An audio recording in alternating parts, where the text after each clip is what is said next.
almost went on birthday suit spawn. Unfortunately, we were hard node by our producers. Would have been nice. Would have been a comfortable change. Yeah, you know, definitely. Literally and metaphorically there. But now that we are going into Champions League for the first match of today, Tainted Minds with a completely overhauled roster taking on Abyss, who are still yet to find a win here in the OPL. And I just love watching some of these guys get a new chance. You see Pabu there on your screen going absolutely nuts. Of course, promoted in with XL5, was too young to play. Then when he was of age, you know, could only live in Melbourne. The kid's still at high school, so they, of course, went with Pac-Man, so there's a little bit of a rivalry there. Fesh, of course, promoted in last time around with XL5 and wasn't picked up on that roster. So these guys have been on the brink. I mean, Brawler was from Sudden Fear way back when, if you remember that team. Had Christmas trees on it. So we've known about these players for a long time, and it's great to see them finally get an opportunity to take it to Summoner's Rift in the OPL. And hopefully be able to make the most out of that. These are, like you said, not really unknown players here. Tegan spoke very highly of a couple of them on the desk, and interested to see if they're going to be able to step up to the plate here today in their OPL debut. Tainted Minds do have Praetor heading into the mid lane, so we do expect him to be, you know, the veteran / experienced member of the team. And I expect them to late pick mid lane for Praetor and take away some meta picks in round 2 if Frey doesn't pick it up. I don't think they're going to want to play Control Mage into Control Mage. I think that for those that watch FlyQuest today, you know, we saw a Jarvan into a Zed. That's the kind of matchup that I think that Praetor will be able to excel in. On top of that, we already talked to Raid from Abyss, mentioning his team was going to be really looking towards Pabu and Fesh as their targeted bans. So we'll have to see if they're going to try and take out those two to kick things off, and kind of open up the champion pool for Praetor as well. And Pabu's a weird player because he plays a lot of Allow, he plays some Jason, things like that. But then in competitive play, when he was in the OCS, he was pretty much just a tank player. Just another random, you know, OPL tank player. There was lots of them at that stage.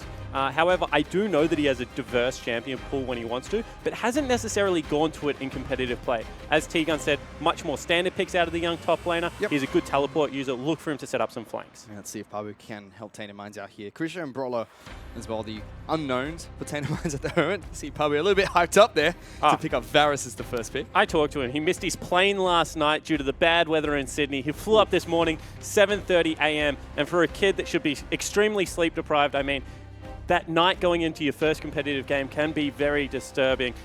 He was all up and about. I mean, he's an energetic young guy. For anyone that's got him on social media, you pretty much know that. I mean, I've mentioned this before, but he was one of the few people that were really disappointed that the OPL was going into offline play because he's still in high school. He really wanted to step up and play in the OPL.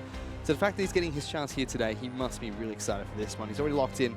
Varus is the first pick for the team, but bans have gone through as well. LeBlanc, Malzahar, Syndra are taken away on the side for Tainted Minds. Kha'Zix, Rengar, Jace from Abyss. No Camille ban. We saw a hover of it, but it has been nerfed slightly in 7.3.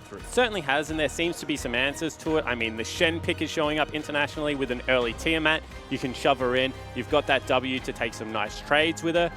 You know, Alawi from the Chiefs came out. Singed has been played a fair bit into her as well. You go Tabby, you go move quick build, and then you're just able to outpace her in the laning phase. So I think there is a lot of things that you can throw into the now nerfed Camille. Yeah, we saw Singed actually played last night in the LPL against Camille to good success. In the laning phase. Afterwards, the Caitlyn took over. Afterwards, can't really fling a Camille that's diving into the backlines when you're all the way in the backline yourself. Oof. Wow, Tainted Minds, they're going to be picking up Elise for Fesh in the jungle. And they've locked in a very early Nami here for Brawler in the bot lane. Yeah, they certainly have. So maybe not wanting that champion pool to be squeezed. We've already talked about the fact that Grisha, Brawler, these are the two relatively unknown. Brawler's been around for a long time, but, you know, flirted around the edges of the Masters and Challenger, things like that. Grisha, of course, as we said, role swap. You want to secure him a nice champion. So it makes sense. Don't let them get banned out in phase 2. I mean, already, Praetor, Pabu, they probably have a similar champion pool. You can't really hit that too hard. On the flip side of this, they've locked in Camille as their third pick in the first pick rotation. Jin as well as Karma were their bottom lane picks to go as their first rotation. And the bans have come through. Graves being taken away by Fesh. We have Fiora being banned out by Abyss. Still very common second round ban. Yeah, and as I said, Pabu is known to once again play carries when he has to. He actually prefers it. I mean, he can play tanks. What I want to talk about is this is kind of like utility across the board. And then even though Camille is a big diver and things like that, she still brings a lot of utility to the team. She can set up 1-4 nicely. She has a big swooping initiate in that E. You know, she's very hard to push out a lane, things like that because of the sustain built into her W. So very similar, like just strong utility picks coming across from both teams. And it's kind of what we see when we get LeBlanc, Jace, Rengar, and Kha'Zix being banned out in games. You know, lots of 80k support picks in the first pick rotation, and then you either flex your jungler or top laner as your third and final pick here. So both teams have gone through a similar pattern. That does mean Tainted Minds have heavy bans towards Seb here, with Graves on Lee Sin hitting the bench. So Raid will be picking up Rek'Sai for Seb in the jungle, and an Alawi ban coming up from Biss, really respectful towards Pabu. Exactly right. They know Pabu wants to play a brawler up there in the top lane, especially if you haven't played comp for a while. I mean, I think he was on Tainted Minds B side, Pabu, and now he's up. But you know, there is some of that communication, can't really get it going, and that makes sense. You know, play a lane bully, play something that can take over from that laning phase. Interior Crocodile Alligator of Renekton's been locked in here for Pabu. Going to be taking that one up into the top lane. Another pick that we commonly see Chiefs top lane, a Swiper pick up from time to time. Yeah, Swiper somewhere is like they've played Tryndamere, they're playing Renekton. Like, why are people in my pocket picks all of a sudden? I wanted to do this. He's like, well, I thought when Jish left, things would get better for me, but they're not. And we have Zed heading into the mid lane as well for Praedith. And I called it last week. He's actually a really good Zed player. I've seen it running around in solo queue. A lot from Praedith. It's really interesting to watch him play. Needless to say, he's as aggressive in the mid lane when he gets an assassin as he was in the top lane. Of course, now Kuden just cycling through all the champions that were played last week from the Tainted Minds lineup. I think they'll settle on the rise. That's a good, strong champion. Frey will be taking that one into the mid lane. Very commonly picked during the first few pick rotations from a lot of teams internationally. Not as highly favored in the OPL unless you're the Direwolves. Yeah, can't really get access to the backline in the OPL just because we fight front to back a lot. And the more spells that Rise chucks into the front line, I guess the less useful he is at the moment just because of the space between the front and back line. Got things like Varus and Jhin running around that just have 3,000 range.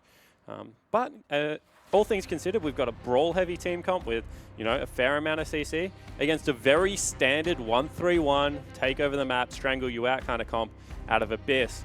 And if Tainted Minds taught us anything about Chaos last week, it is that it is successful in the OPL. It certainly is, but still both teams have a lot of brawler-like champions like you mentioned, so we can expect a lot of fighting to take place from the get-go between these two teams. Even Ignite being taken into the mid lane by Praedith here to go up against Frey. Oh, 100%. I mean, he wants to look to unlock that mid lane with a couple of quick kills, get Fesh in there. The thing that we've seen out of so many mid laners that go Elise Assassin is that is a part of the map that you have to target. Because if you don't snowball those two champions, they fade away into, you know, pick or split push, which is just not what Tainted Mind wants to do with a new roster that hasn't played that many scrims together. So it is not Tainted Minds, you know, very new with these four new players for their team.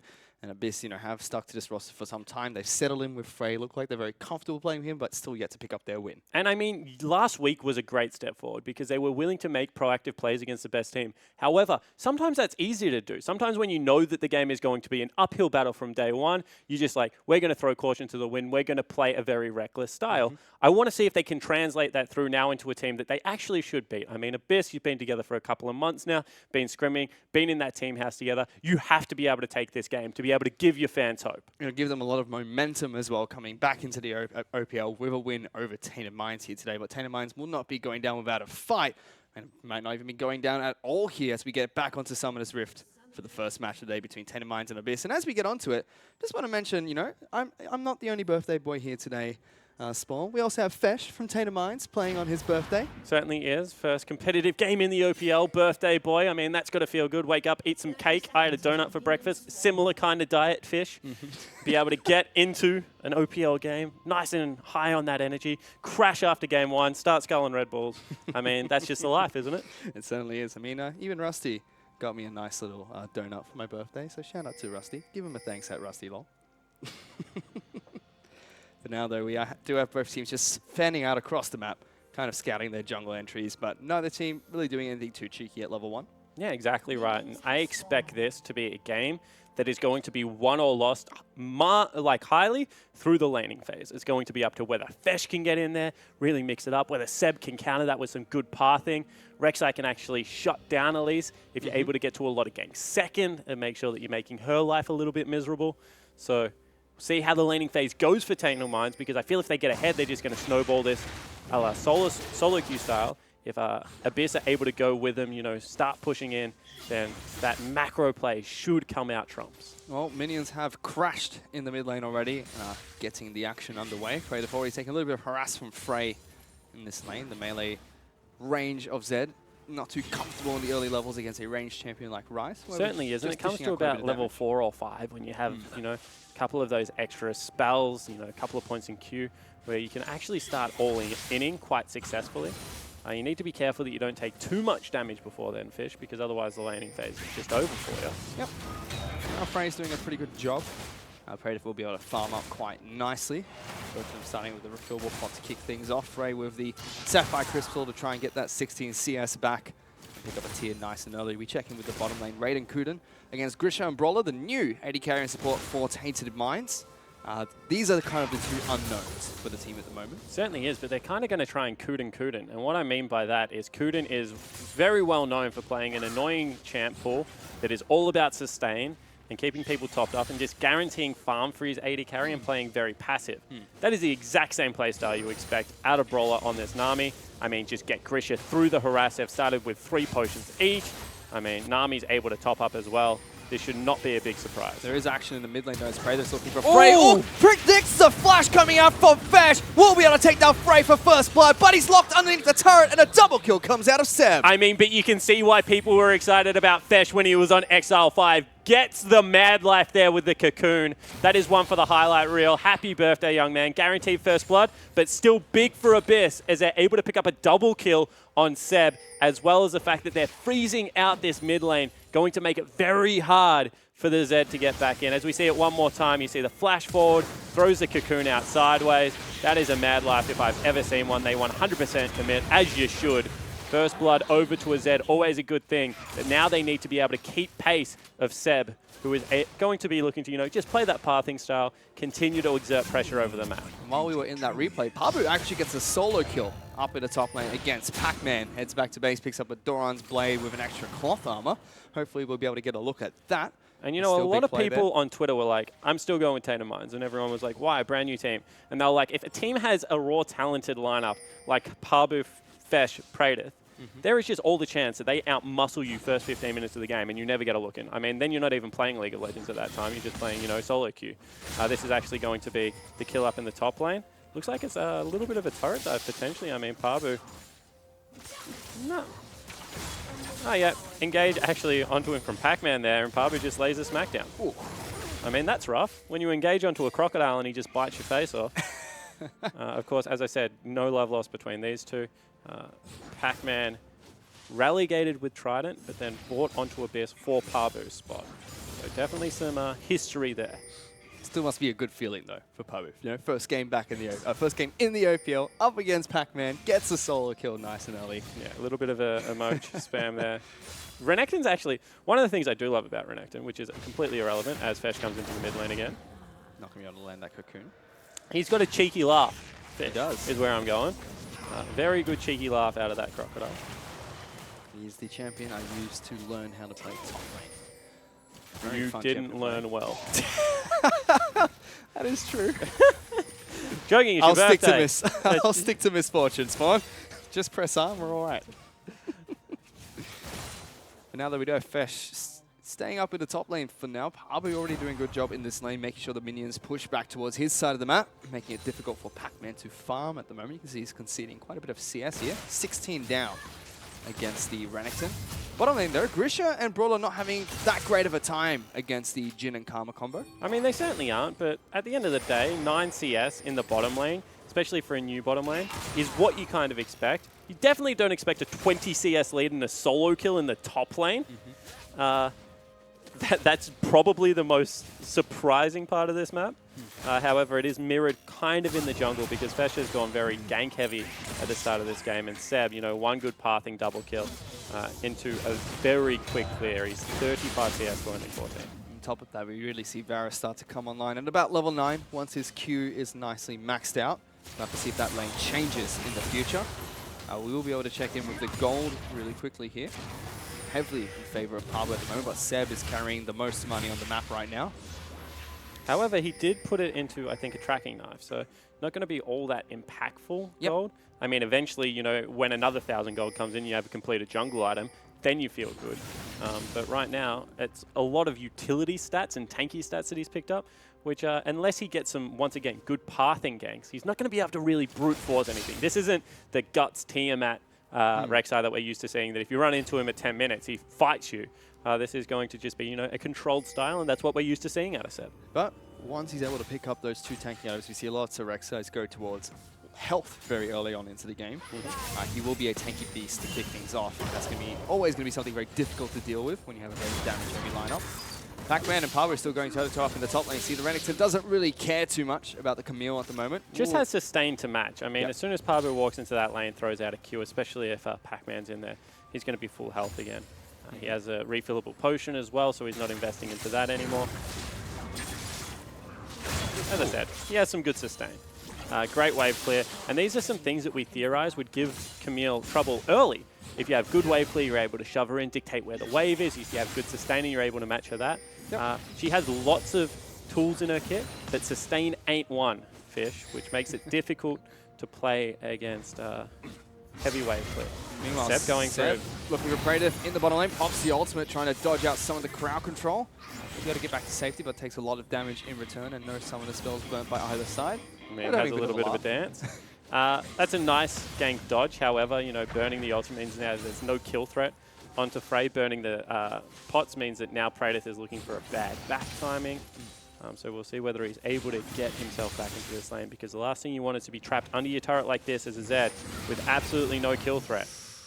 Takes so much damage in return. He's not going to be able to get these last few minions or even the experience from him, because Frey forces him off the turret. And like you mentioned, bad back timing coming up from Praetor. And the thing about Ryze at this stage, especially when he's got his double mana item, as Seb actually looking for a cheeky invade, gets the blue. And Fesh is still only level 5, so can't go toe-to-toe against Seb.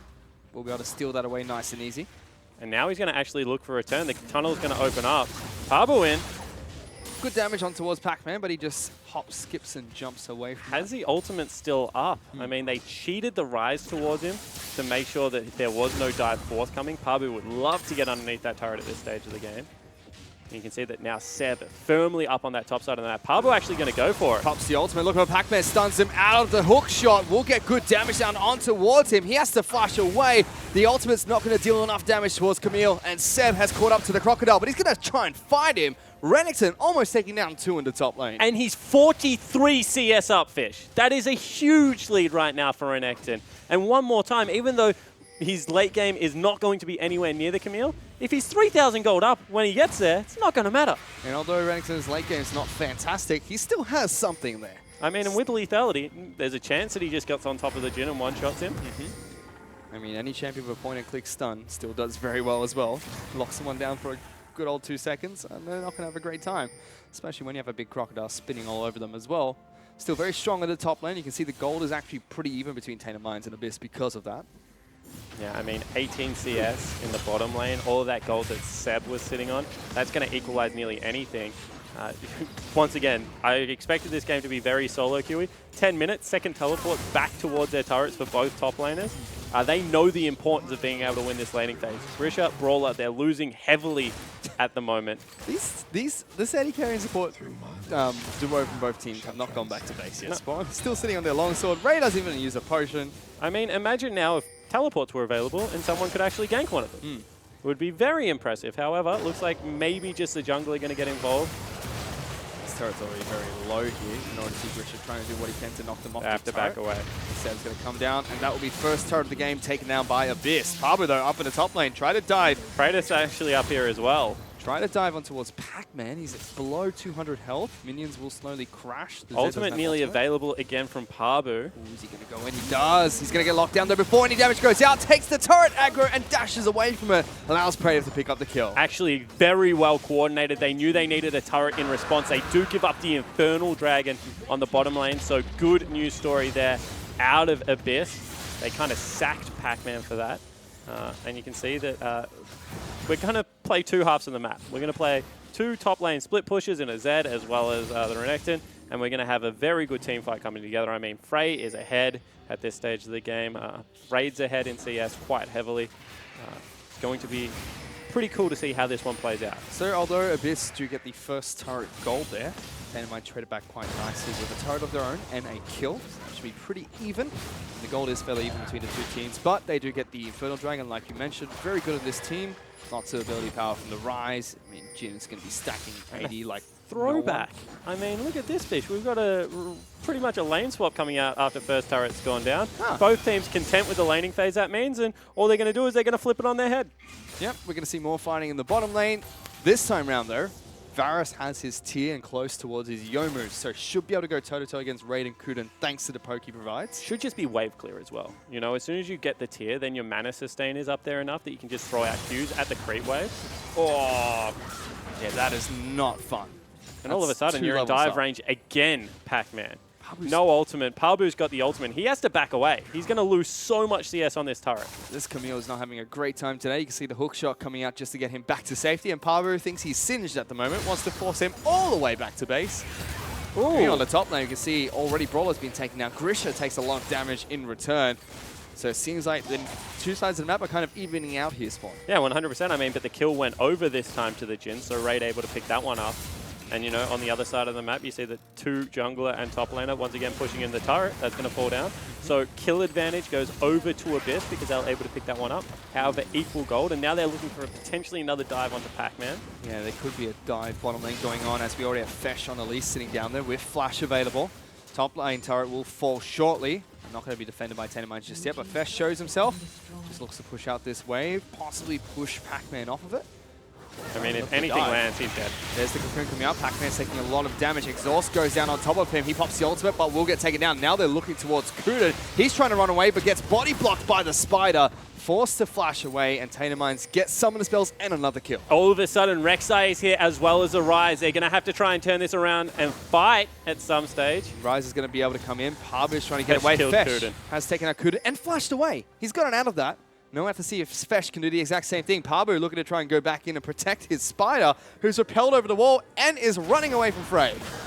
So in the end, I mean, Tainted Minds on the bottom side of the map, able to get a lot of pressure. Pac-Man teleporting in. They're throwing caution in the wind here. Frey's flashed over the bubble. Brawler not going to get locked down just yet, but Seb's gone in. Good tidal wave will knock it up. The hook shot lands onto Fesh after the flash. The Spider is going to repel away. There are no Raptors just yet, though. He's going to go back down on the same spot. Will get taken down by Pac-Man. Oh, Ray flash in order to attack the minion. Oh, that's not pretty there. You hate to see it. He flashes in. That's why you don't A-click. Ooh. Not great. Raid will hit a minion there, but pops the curtain call looking for Praetor. Pabu and Brawler going to have to split tank this one. That's quite a bit of damage going out from him. Abyss do get a turret for their troubles though, and now they're about 1,000 gold up over Tainted. So Abyss is ahead right now. I mean, they've played the map better. I think that's very fair to say. That was a great teleport into a gank. Pac-Man obviously on point with the mechanics there. Gets the E flash going. However, what they need to worry about is right now he is 70-ish CS, so pretty much double the CS of Pac-Man with 2 kills. Whew. And at the same time, mid lane, 2 kills over onto the Zed earlier in the game, as well as equal CS nearly, means that Rise without armor really can't go near him, so they need to be able to get some form of armor on Frey. Otherwise, both split pushes are a losing lane right now. And I mean, Raid is slightly ahead of Varus at the moment. 36 CS and a kill, I would call that pretty far ahead. But if you look at the items, just sitting on boots too, and his double longswords. That will change now that he's going back to base. But still, Varus is rather effective with the 2 items he has now, the Yomus to give him that bit of lethality and movement speed, the tier to make sure he can keep poking out. Well, the other cool thing you can kind of do on Varus is just upgrade your tier early into a Manamune, and it gives you like an artificial spike, because as soon as that transforms, and it transforms much quicker when you have more Manamune picked up, it gives you like good damage. Like it's not still as good as going full lethality when you're ahead, but it still gives you something to play around. Good source of raw AD as well. Yeah. So you hit the back line for, you know, similar damage, you just don't hit the front line for nearly as much. Well, Pac-Man is starving at the moment, so that's one less frontline member to worry about. Seb is doing a great job though, 71 CS, 2 kills and an assist. Looking for his Dead Man's Plate, I believe is the next item for the Rek'Sai. Yeah, it's a great route to go. I mean, the 2 very cheap, cost-effective armor items being picked up. We don't really see crit at all picked up anymore, Fish, so unfortunately Randuin's, my old favorite item, is gone. So now we have a little bit of a collapse into the top lane. I mean, Praetor is being cheeky here, but Seb's in the wing. Ooh, jumps over the wall straight in towards Seb. Rise pops the ultimate, will get over as well. Just forces the flash out. Pinnacle comes out. Predator gets hit by the first 2 shots and the third. Can he dodge the fourth? He can't. That's Raid Velvet to take him down. I actually think that was just Harold bopping him in the head. He took a couple of swings at the young Predator then and came up the better man. It looks like it. Raid's last shot went right through him. I mean, you don't mess with Harold unless you got a jungler with him that's pretty tanky. No, you don't. He, you know, puts the gloves on and is very happy to fight. Yeah, Seb popped the praise and made him angry, and then he just went to town himself with the poor assassin. Looking for a fight here a little bit is Tainted Minds. See the arrow coming out from Grisha there, not doing too much damage to Seb. He's probably the tankiest member of the team though. Pac-Man taking quite a bit of damage from Fesh there. They still want to fight for this dragon. It's a 4-on-5 for now, but Praetor is grouping. Already on his way is Praetor. I mean, he's level 10. They probably want to wait for him to be level 11. On Assassins especially, you get such a big damage spike by getting rank 2 into your ultimate. So we'll see if that's the call to, you know, send him to a lane to farm up or whether they do want to fight with it. Well, he's got 11 now. There we go. Perfect. Calculated. Abyss have started up the Ocean Dragon though. They've already considered an Infernal. Ocean this late into the game shouldn't be that detrimental to Tainted Minds, but still Dragon nonetheless for Abyss. Yeah, I mean, pre-10 minutes, Ocean Dragons really do swing how the laning phase go, as they're actually trying to... The revenge. Yeah. That's all this is. You bopped me, I'm going to bop you. Exactly right. If they get that over onto Predator, that's a pretty significant... I mean, 18 minutes on a Rift Herald for a split pushing Zed. I would say that's way more crucial than what an an Ocean Dragon is going to give you. That's going to last till 38 minutes into the game, so very long timer. Hashtag he did the maths, ladies and gentlemen. Very long timer on the Glimmer of the Void buff, as Pabu is just waiting inside a bush for Pac-Man to show himself. You can already see this. Camille is very scared of the Crocodile, who is almost Flame Horizoned him. Yeah, I mean, keeping the double CS going is impressive. And there it is, nearly one more CS, 2 more CS. Would have been a Flame Horizon. Pac-Man going to pick up majority of this CS here and try and claw his way back in. It's about 2,500 gold up right now, Papu. That's a full item, almost. Rise is on the bottom turret, however, with the Rek'Sai. They're pushing in nice and greedily. This is nice to see. 2 semi-globals. Rise can get to mid lane pretty safely with the rank 2 ultimate. Rek'Sai, of course, can go wherever her turrets may take her. And I like this. Teaming up with the 2 globals on the bottom lane means that they're shutting down the effectiveness of this Zed and actually have a big CS advantage as well as a level advantage right now going in Frey's favor. I mean, we've seen Frey step up in a couple of his matches, but he's never closed out games for Abyss so far. It's been an inconsistent step up is what I would say. I mean, some games he looks terrific. Game 1 versus the Chiefs solo killing Swiffer, that's a big deal. But the rest of that series kind of was a bit lackluster, to be honest. Of course, that is hard to play against the Chiefs. You know, even round 1 against Sin, game 1 was terrific. Game 2 and 3 were still good, but lacking a little bit. Curtain call mid lane. Grisha forced to heal. Can he dodge the last one? He can't. Doesn't even need to. Deathfire Touch is going to be enough from Raid. He's caught out the 80 carry from Tainted Minds for the first time. 3 kills now on this Jhin. He's 50 CS up over his counterpart. And the problem right now is that it's gone from 2 winning lanes to only 1 winning lane for Tainted Minds, and Abyss are controlling the rest of the map so well that there's no way in. You can see that they're actually going deep onto Praetor. Ultimate gets used there, trying to keep himself alive, runs through the tidal wave for a bit of extra damage. Good bubble going out. Fesh going to be able to lock him down even further, and Seb's going to fall. Tainted Minds turn that around with the help of the turret to get a pick for themselves. But Raid's here now, and all of a sudden they can just start chipping through. A kill for an objective is in Abyss's favor, and you can see that they're just winning the map, and this is what we said. Tainted Minds need to degrade the quality of this game, make it about fighting, not about taking objectives. And unfortunately, they just cannot do that at the moment. Abyss are like bloodhounds. They just want to keep sniffing out those objectives. Ooh. Spider almost takes someone for Fesh. But you're right, Abyss are slowly bleeding Tainted Minds out, but it's only 2,000 gold in their favor. Something we've seen from Abyss recently is they have difficulty closing out their games, like a lot of teams in the OPL at the moment. As we approach the 20-minute mark, that's something that's got to be on Abyss's mind if they can't snowball a greater lead than what they currently have. Yeah, I completely agree. However, their team comp should take over. I mean, they have a much superior team comp. If the 1-3-1 isn't working out for TM, there's just not enough wave clear. I mean, Varus is good, but he's been delayed so much. You can see actually going towards Edge of the Night, so components only versus completion. on the side of Raid. And this is where it really starts hurting as an AD carry if you're behind. Well, checking with the items at the moment, Pac-Man yet to pick up his Trinity Force on Camille, so very slow for him at the moment. He has been Flame Horizon by Pabu, who's gone for the Kled build, I would say. A lot of Kled being played internationally recently, gone for the Black Cleaver as well as the Titanic Hydra. It means you can just go things like Sterix and GA, and you've got so much health, you're like a health tank, and then you've still got enough armor to really shrug off what is a lot of this lethality build. So, you know, Tabby as well as GA sorts that out for you, and then everything else just adds the raw damage that you can do, Fish. Guardian Angel gives you both resistances you need here, and you know, 2 lives always better than 1. Now up at the top lane, Frey looking to try and push against Predator. Predator not too worried about it, but he's going to take quite a bit of damage from the bush, and now he has to be a little bit scared as he pops the ultimate. Will be able to lock down Frey. Can he get out though? Exhaust is being used. Oh, he dodged him! Gets back onto the shadows, dodges him out. Now Fesh in a lot of trouble as the shield comes out from Rise. Will miss that second proc of the Q. Pops the ultimate trying to get closer. Cocoon comes out, but it doesn't matter as Frey gets a 2-on-1 outplay with a double kill. That was still pretty nice out of Fesh. I mean, that was actually Smite Cocoon coming through, so well done for the young man. Pabu, once again, just bullying Pac-Man. This is still 3 levels. Burns the flash. But he needs to worry about the rest of the map because right now, there is no way the Zed can go toe-to-toe against the Rise, and Brawler's in trouble. Frey going to put a lot of damage down onto the Nami.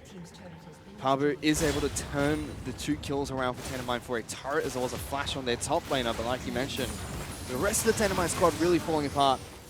You did mention that you were impressed with Fesh's mechanics there. So am I. Him and Frey to play that well, but Frey just too much raw power there. Yeah, exactly right. That's what happens when there's no minions to be able to hide behind the Rise Qs. As soon as he gets that empowered on you through the E, you go down really quickly. No MR picked up really by either of them. I mean, pure damage coming out of Fesh. That's a solo queue build if I've ever seen one. Only Edge of Night picked up from Praetor there. Don't think he had time to get it up either. Nope. Rise is going to be a really big problem. Sarah's Embrace was completed by him, which was crucial in keeping him alive during that fight. He's got the arm guard as well, so a little bit of extra armor is going to help him out. And I think that, you know, when you're Praetor at this stage of the game, you need to look towards Merc Treads. Those Rune Prisons just hold you in place for so much damage to come out. That's actually a little bit of trouble here. I mean, even Frey's got his Merc Threads now, just trying to reduce the time of those cocoons. He's got his on his Hourglass, so that rises. He's well and truly online. It's not going to be easy to take him down. Fully stacked a lot of Aegis to boot. Even Raid's gone for his Quicksilver Sash. This is the 3rd Dragon they're giving up as well. Yep. And so you're not really interested in a 5v5 team fight. They have it warded and they sent 2 members back to base. So without the poke going down, they're not comfortable having all 10 members on the same screen, so they go back into the 1-3-1 nice and deep. Maybe Pabu looks to try and pick up a kill on Pac-Man again. Still, there's only 3,000 gold up. They've been holding on to just a 3,000 gold lead for a while now. I mean, you have to look where the gold sits, however, because whilst we're saying, well, here we go. Praetor looking for a fight. He's going to get locked down, though. Frey just takes him down and goes on a killing spree. Not much you can do there. So as we have a look at the gold, I mean, even though it's only like, what, a 3,500 gold lead, when you take out the fact that Pac-Man is 3,000 gold down, it's actually a 6,000 gold lead for the rest of the map. I mean, you can have a look in the mid lane, 2,000 gold. Check out the 80 carries, that's 3, and now we've got a big engage. Oh, they're going to go in for a fight. Grisha's going to have to flash away. Takes a lot of damage. Brawler trying to keep him alive. Fesh will be the first one to fall in this fight. Now, here comes the curtain call. Grisha's trying to run. Brawler's trying to run, but just getting pincered in this choke point. And all 3 members of Tainted are going to fall. Pabu, meanwhile, elsewhere on the map, not going to be able to help them out. Yeah, exactly right. Pabu's actually under a tier 3 turret trying to brawl Pac-Man. And someone needs to remind the young Tainted top laner that it's actually about winning the rest of the map at some stage. You can't just continue split pushing because it will catch up with you. It's 140 CS up, but he's the only advantage they have going for them. Now Baron's fault, he's not going to be able to push in because of Baron creep, and Abyss are in firm control. 6,000 gold the lead. Baron buff available for them as well. Only 1 outer turret left.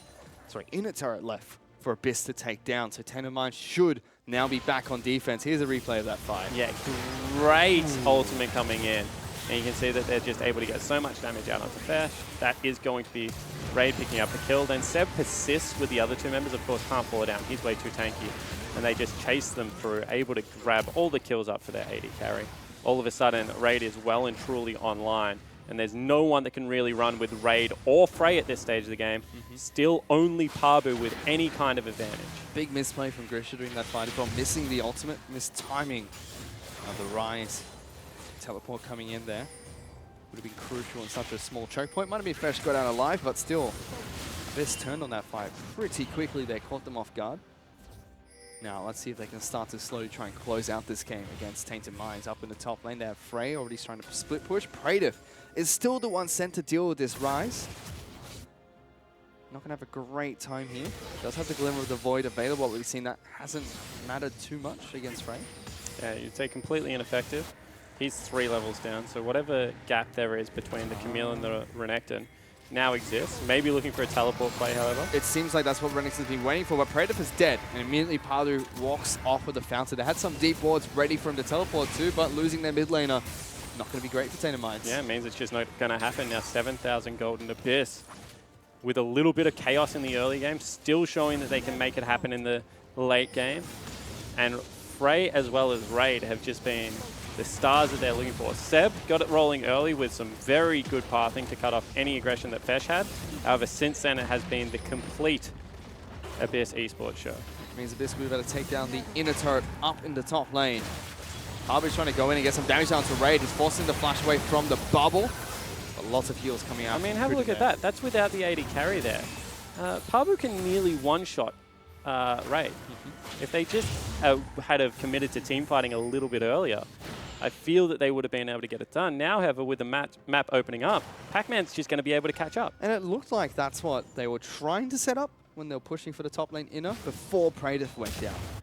Losing their mid laner means they didn't want to risk that 4-on-5. They do get a flash and a heal for that. But that's all they're going to get in the bottom lane. They might be able to defend their base a little bit longer here, Spawn. Abyss only take 1 turret with that Baron buff. Yeah, they certainly do. I mean, they're going to back. They're going to look to reset the map. There's only 2 minutes on a Dragon, so that's going to be great news for Abyss. They've had complete control over that objective. Then they move into Elder Drake territory, so everything's still really A-OK for the Abyss lineup. They're 8,000 gold up. I mean, nothing really that you can do when you're this far behind if you are TM. Apart from hope that you get that miracle assassination onto Frey and you're able to snowball the rest of the fight.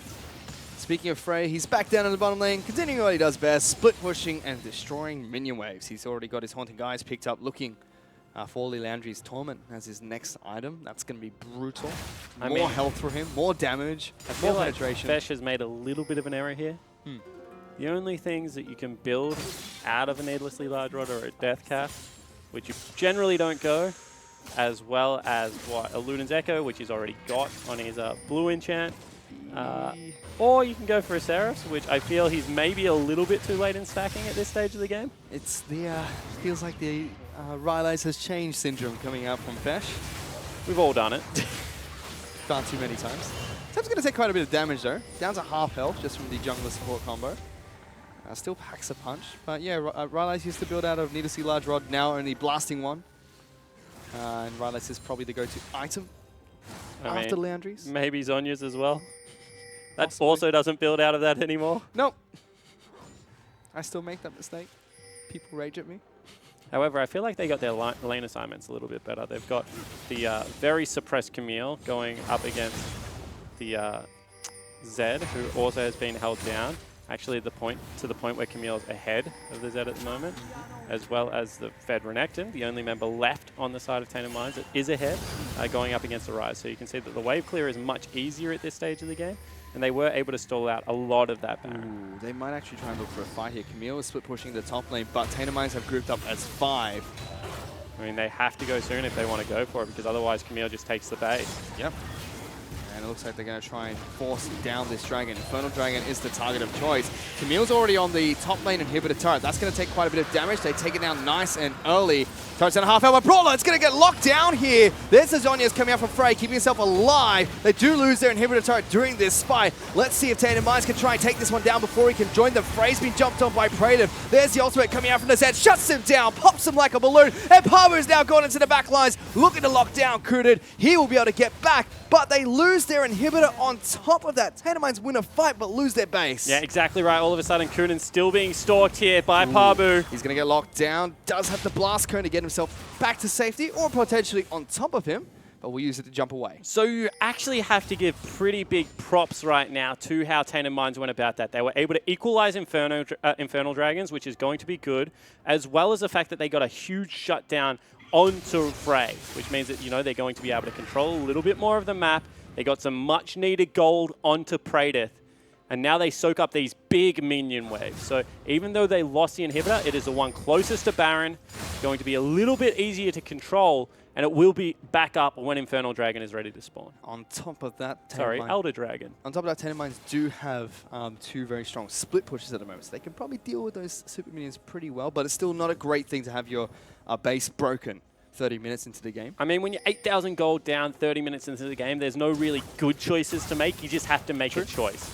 And I like to see that they're still willing to commit to something. Yep. Even if they lose something else in the end, I mean, they're still huge. They've got all that scaling come through, so at least they equalize the scaling of the dragons. Still the sustain on the side of Abyss.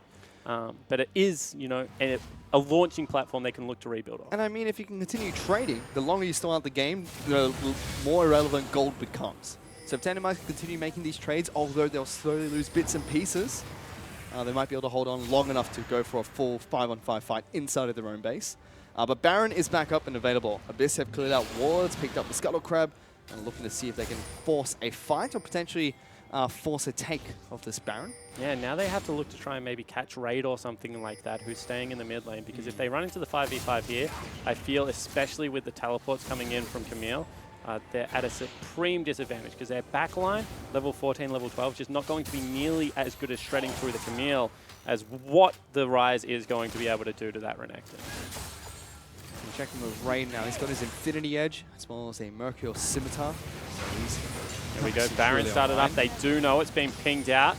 Pabu going in. They're looking for the fight here. Tainted Minds going to try and initiate. Teleport also coming out from Pac-Man. Pabu has separated Frey, but he's been locked out. The rest of Abyss going to get locked out. Kunin is the first target. He falls. Praedyth gets the kill. Pac-Man's gone in and flashed away. Tainted Minds have one member up. Seb's now the target. He's going to pop. Ray does take down Fresh though, and Pac-Man will lose his Guardian Angel. Pabu's already getting into that backline. Look at Frey. He's gone. Praedyth's now going on a killing spree, and Pac-Man is forced to fight for his life. Good flash from Baller to get himself to safety, and Tainted Minds fight back, get 4 kills for 1. And Pabu was able to block out all the shots coming out of Raid there and just allowed Praedyth to get onto the squishies. He zoned pretty much the whole team, and now Tainted Minds actually looking to push into a turret, try and equalize some of this gold.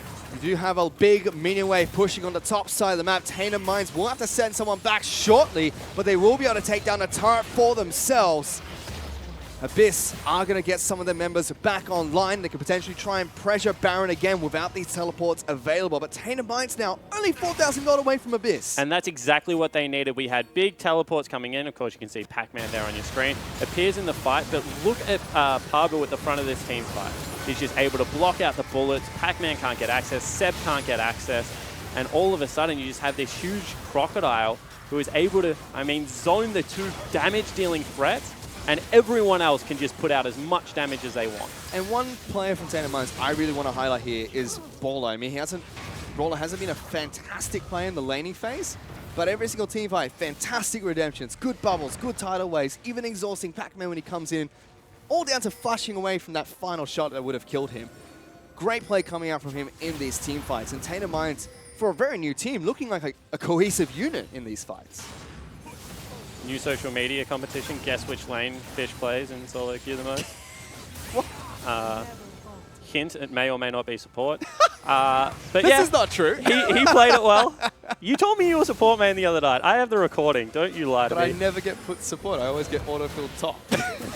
Ray takes half of his health, so these arrows are starting to hurt, and Pabu back in again. He's going to get locked down by multiple members. Good ultimate coming out from Varus. Frey's being locked down by that. Forced to use the Zhonya's. He'll be able to get back up and alive, but for how long? Grisha gets that first kill. Pabu's trying to get out of the front lines. He's nice and low. Praedyth the next target. Here comes the curtain call. Tainted Minds going to have to try and split tank this one. Pabu takes the 4th shot. It's going to miss there coming out from Raid, and Abyss are going to have to disengage, losing their mid laner. It's still a 1 for 0. They've stalled this enough where it is actually going to be Inhibitor coming back up. 6 items coming through for the 2 biggest members, I guess. Pabu half an item away. Frey on the cusp of it as well. And it just looks like the front-to-back style of this game, the brawl-heavy nature, means you can't get through Pabu. He's too damn tanky. Abyss are looking to try and take down this Baron. It's a Jhin and a Rek'Sai. You don't do a Baron, take down Baron that quickly to start things off. I mean, they don't have their Rise. They need to get the heck out. They actually might have just leashed it for the opponents there because still 15 seconds. Doesn't look like Tainted Minds want to capitalize in that way. Instead, looking to push out the lanes, maybe look towards an Elder Drake or something like that. But that was a risky call from Abyss. Now Pabu's going to stay up at the top side of the map. You mentioned Renekton starts to fall off later on in the game. When you pick up 6 items close to 40 minutes, it's a you're good not falling off him. anywhere. I mean, when everyone else has 6 items, sure, but I mean, he's nearly 6 items and Pac-Man's 4. So if you want to pick a top laner to go with right now, I'm still taking the 420 CS Renekton at 37 minutes. 306 as well. His teleport's coming back up and online soon. So is Pac-Man's. He might be a little bit caught out here. Seb tries to go toe-to-toe. Ultimate comes out from Frey, delivers Kuden. Good tidal wave. Going to come out as well. Over. Trying to get on top of Pabu. Pops the ultimate. He's going to pop the Dominus as well. Healing up quite a bit of damage. Waiting for the team to try and collapse. He flashes away. Dices out. Going to get the bullets blocked coming out from the rest of his team. Oh, they didn't block it! The wanted curve coming out from Ray gets a kill onto the top laner. And Fesh was full health as well as Grisha, but they weren't able to block it. Kuden all of a sudden in some trouble. Oh, Seb trying to go back in. Grisha's taking out Kuden. Fesh is going to get locked down though, forced to repel away. Here comes the fight as a double kill will come out of Grisha and Tainted Minds defend 4 on 5. They used so much to pick up Pabu that nothing was available for that team fight. I mean, you can see that they didn't have an exhaust apart from on Frey, who was nowhere near the front line. So they dive in, they're able to pick up Kuden, they're able to pick up Seb, who unfortunately has been like ultied like the last 3 team fights from Praetor. Don't know what Seb potentially said, but I think you're generally supposed to ult the carries, and yet he is the one copying full force of that Z ult. My goodness, Abyss slowly not able to take control of this game. We already mentioned they have trouble closing things out. Tainted Minds fighting back nice and strong. We have an almost even game between these 2 teams now. And you know, apparently you can take some of the starters off Tainted Minds, but you still can't remove the chaos from the lineup. This is looking very much like last week's games. We're up to, what, 29 kills in 38 minutes? You can change the minds of the squad, but they're still going to be tainted here, squad. Oh, God. Abyss, though, looking for another This is going to be a play. Baron. All of a sudden, you know, you see the little bit of a pathing error coming out. Fesh was on the bottom side of the map. There's no way they can get in time. That's going to go. Rise ultimate to get them back out. Nice, clean Baron take from Abyss. That's actually really good macro play out of Abyss. I mean, they were able to, you know, figure out where Fesh was on the map. Now that means that Elder Drake going to be the next big objective, because Baron doesn't really give you that greater combat stats or anything like that, so we'll see if they're able to use it for a winning team fight.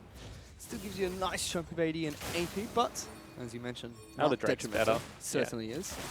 Let's see if Abyss try to pincer for this one. They do have Pabu split pushing the top lane. Abyss are going to look to try and take this one down. Renekton's going back to base. But this is going to fall nice and easy. Here comes the teleport. Tainted Minds don't want to give this up. Fesh actually looking to see if he can try to steal this one away. They might be able to take this one. Seb's going back in. It's going to be a smite battle to get the Elder Drake. Let's see who gets it. It is going to go to Abyss. And now the full-on 5-on-5 fight breaks out. Praetor's gone into the back lines. Pops the ultimate down. He will get locked down and shut down by Frey. Tainted Minds have to slowly start to retreat for this one. Pabu's gone in, doesn't have GA, but Raids popped the crit shot into the face of Grisha, and Tainted Minds lose 4. Yeah, that's going to be game. They have Baron, they have an Elder Dragon, they've got 50 seconds to be able to push in. That is a late game team fight. You can see that they're going back, trying to prep the wave. Not really all that much TM can do, and as soon as that Elder Drake went over, you just felt like the last hope was snuffed out. And that was a smite battle to finish this one off between Fesh and Seb. Now they're just pushing slowly on towards the base. 30 seconds on Grisha and Praetor, 20 on Fesh. There's not enough time. I mean, they're walking in. They've got great turret takers with the triple Elder Dragon. They're going to be able to clean this one up. Teleporting the minions in closer on top of that. Turrets are going to fall second. Next thing. Can't do words here at the end of the game as the Nexus turret is going to fall. Abyss are going to be able to take this one down 40 minutes into the game against Tainted Minds. You can see grins on the captain's face there, Seb. Wasn't as clean as I'm sure they would have hoped. However, every macro call seemed to be in their favor. I mean, they were able to trade turrets, they were able to get kills on the board. They ignored Pabu for a lot of that game and just allowed him to become big, but knew that the scaling of the Rise was still available. So as much as a good call you can make, they were able to get it done. Tainted Minds, they should take a lot of confidence from that. I mean, the Rise got shut down and they were still able to win the split push battle. I mean, there are a lot of positives there for TM. This is a series. Yeah, it looked like they're going to be able to fight back, and that's just game one of a best-of-3 series, so I'm excited to see what the next few matches are going to be about. But for now, let's send it back to the analyst desk to break down that game.